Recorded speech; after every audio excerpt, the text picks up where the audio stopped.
Picture the toothbrush sitting beside your sink right now. When did you last replace it? 3 months ago? 6? Be honest. Most people replace their razors, swap their sponges, and change their air filters. But the toothbrush, the one thing you press directly against your teeth and gums twice every single day, quietly gets forgotten. And today, we're looking at the object you use every single day, that you've probably been using wrong.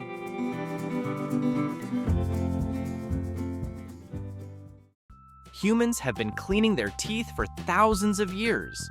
Long before toothbrushes existed, people used chew sticks, thin twigs frayed at one end to create a rough bristle tip. Ancient Egyptians used them. So did people across Africa and Asia. In some parts of the world, they still do.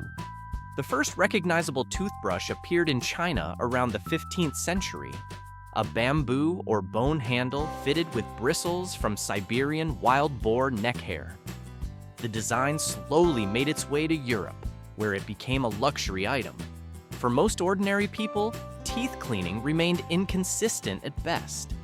The real shift came in 1938, when DuPont introduced nylon. Someone had the idea to use it for toothbrush bristles, replacing animal hair with something cheaper, more hygienic, and manufacturable at scale. Within a decade, the modern toothbrush was in bathrooms around the world.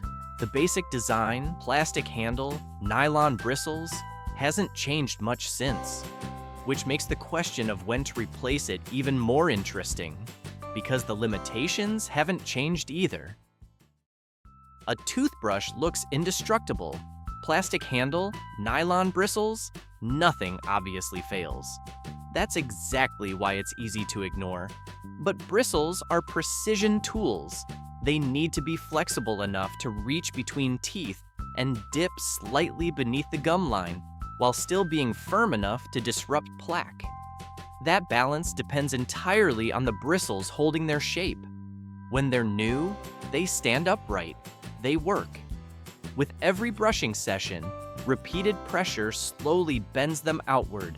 They flatten, they splay, and once that happens, they stop reaching the spaces that matter.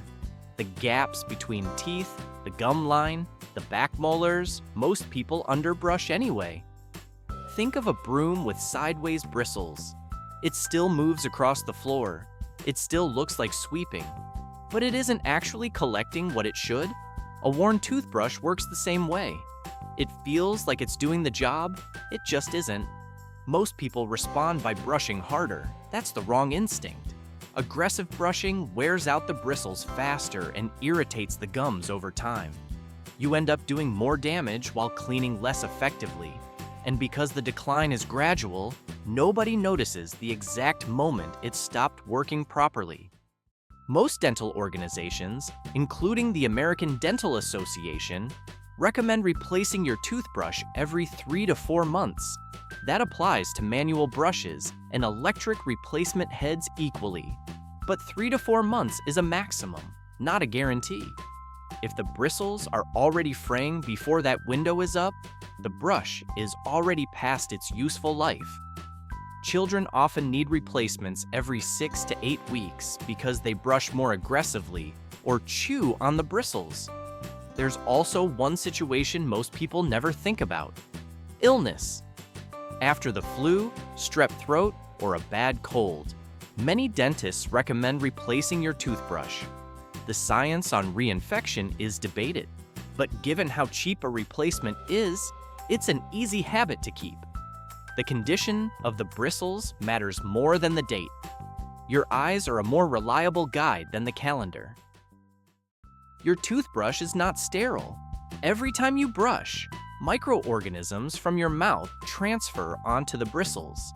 Your bathroom is damp. Moisture lets some microbes survive longer. But here's the context that matters. Your mouth already contains billions of microorganisms as part of its normal ecosystem. The bacteria on your toothbrush are largely the same ones already living there. Reintroducing them isn't typically the threat it sounds like. The bigger concern is storage. A toothbrush kept permanently inside a sealed container stays damp, which is a better environment for microbial survival. Rinse it thoroughly after use and store it upright in the open air so it can dry properly. And yes, flushing with the lid open can spread microscopic particles onto nearby surfaces, including your toothbrush. The fix is simple. Close the lid before flushing and keep your toothbrush a reasonable distance away. The concern is more psychological than clinical, but the habit is worth having. Electric toothbrushes remove plaque more effectively than manual brushes when used correctly. But the brush heads still wear out on the same schedule. The motor doesn't compensate for deformed bristles. A worn electric head has exactly the same problem as a worn manual one. The bristles stop reaching where they need to reach. Some electric heads include colored indicator bristles that fade over time as a visual replacement reminder. It's a small but smart design detail because the industry understands that most people will never change their heads on schedule unless something prompts them. Which brings us to the real question: why do we ignore this at all? A toothbrush doesn't announce when it's failing. Nothing cracks. Nothing stops working visibly.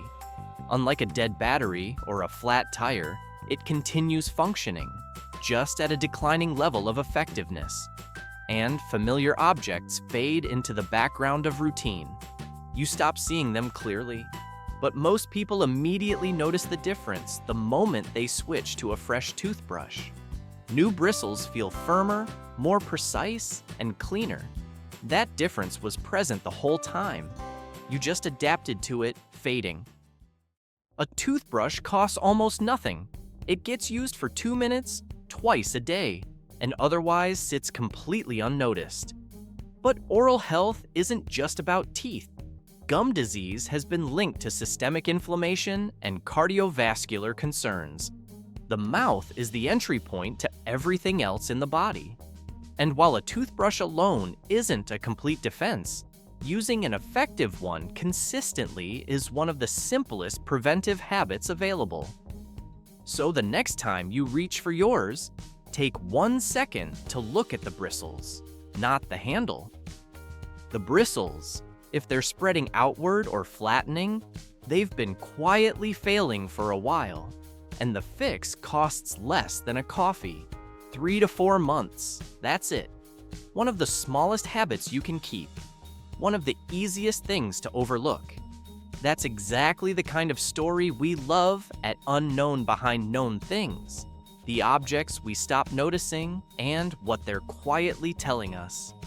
Subscribe for more, and let us know in the comments what everyday object we should dig into next.